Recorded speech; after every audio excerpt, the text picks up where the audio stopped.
Hey guys, today is Sunday, March 22nd, time for Daily Share. Excited to spend this time with you. I hope that you made it to church today.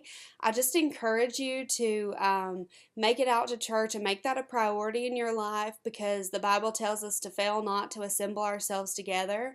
And I believe He tells us that because He has put ministers in place, preachers and teachers and evangelists and worship leaders and all these people that He has put in place just to really bless your life, bless the lives of the believers. And as we get together and worship together, God really honors that, and He honors that time that we set aside for Him just to get together and just to lift Him up and to talk about the things of Him and learn and grow together and share our testimonies and pray together. Those are just precious moments, and I believe in this day and time we need it more and more.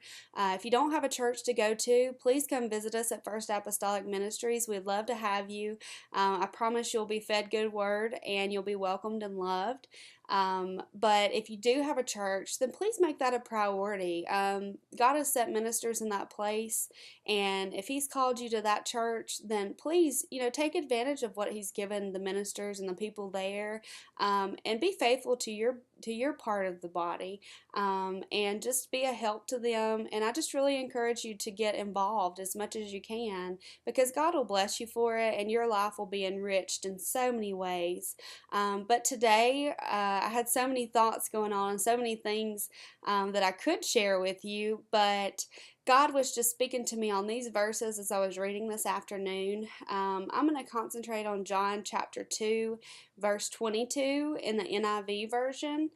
This is after Jesus has been in the temple with His disciples, and He was turning over tables and running people out with a whip, telling them that they had made the temple of God a den of thieves because they were using the sacrifices and the things that people were offering for personal gain. And they asked Jesus, they said, "Who are you?" The religious leaders said, "Who are you to come in here and do all this and cause all this uproar and tell us what we're doing is wrong?" Jesus responded with, "Destroy this temple and in 3 days I'll rebuild it." And they were just looking at Him like, "What?" And they were trying to make Him out to look like a fool because they didn't understand. They were so carnal. They didn't understand what He was talking about. And even the disciples, even though they didn't speak up and question, they didn't know what He was talking about either. But He was talking about His body. He was talking about, His physical temple, His temple of His body, and that it would be destroyed, but in 3 days it would raise again and it would be made new. And I want to read verse 22. It says, "After He was raised from the dead, His disciples recalled what He had said. Then they believed the scripture and the words that Jesus had spoken." And I thought, wow, how many times in my life has God spoken something to me? And because I didn't fully understand how it would be possible, because like these religious leaders and the disciples, even, I just couldn't understand what is He really talking about? How, or, He told me that this could happen, but there's no way. I don't have the money for that. I don't have the resources for that. I don't know anybody in that field or that area. Or I just don't have the time to do that. I don't have, I don't even know where to begin. There's no way. There's no doors open to me in that area. But then down the road, it could be weeks, months, even years. Things will happen in my life, and I'll recall, God told me that a long time ago. He already said that to me. And here I am, and He's made it happen. And I couldn't see past that. I put so many limitations on God sometimes, and myself even, and the things that He's created and put inside of me. I put limitations on that because it sounds so ludicrous at the time. And I think God is really just calling us past that, to take off the limitations for yourself and for Him. Take off the limitations. When He tells you something, then you just need to write that down, and you just need to pray over that and say, "God, just help me to be ready when this thing shows up in my life, when a door opens or a resource shows up. Help me to remember what you said and what this is for, and help me to recognize how you're working, things out to make this happen in my life."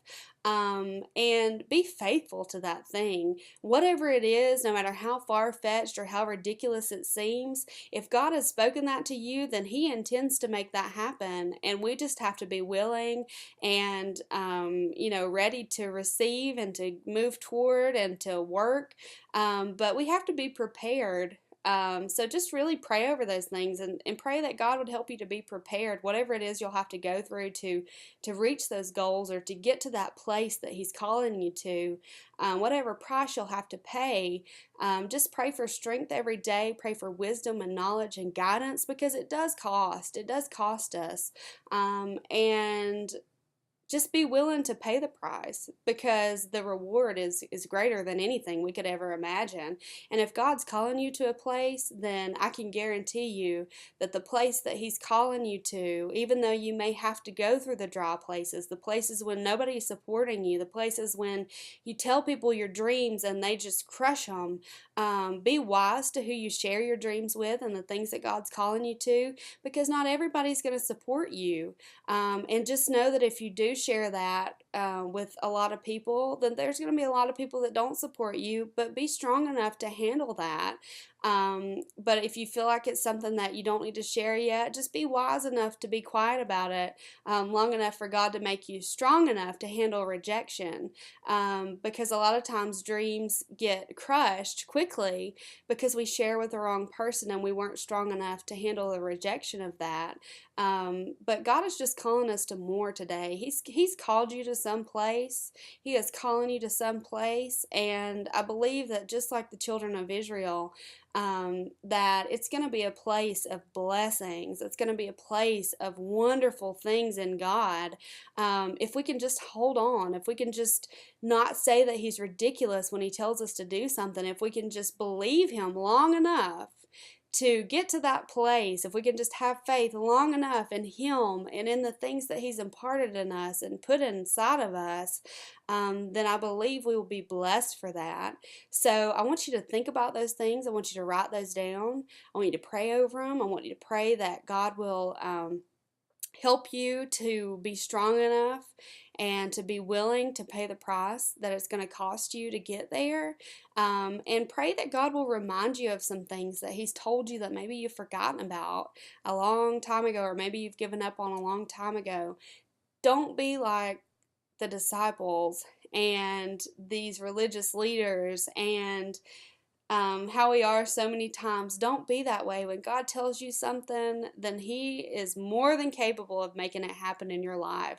So don't put any limitations on Him, and He will make you able to reach those places because He is faithful. So just be strong today. Just know that I'm praying for you. I love you and I appreciate you. And if you know anybody that doesn't have Facebook that would like to, you think maybe that these videos would bless them, just shoot me a message or post on my wall or comment with their email address, and I'll be happy to email them to them daily. Just for some of you who may know somebody who doesn't have Facebook.